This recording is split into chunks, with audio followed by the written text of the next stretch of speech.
এক শীতের সকালে এক কৃষক মাঠে যাচ্ছিল।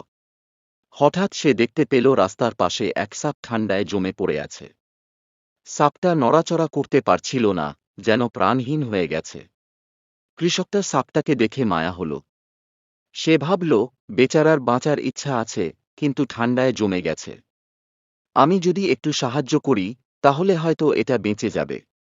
তাই সে সাপটাকে আলতো করে তুলে নিজের কাপড়ে জড়িয়ে বুকে চেপে রাখল। কিছুক্ষণ পর সাপটা গরম পেয়ে ধীরে ধীরে নড়তে শুরু করল। কৃষক খুশি হল, ভাবল সাপটা বেঁচে উঠেছে। কিন্তু ঠিক তখনই সাপটা হঠাৎ ফোঁস করে কৃষকের হাত কামড়ে দিল। কৃষক ব্যথায় চিৎকার করে উঠল। সে বুঝল, আমি যার জন্য দয়া করলাম, সেই আমাকে ক্ষতি করল।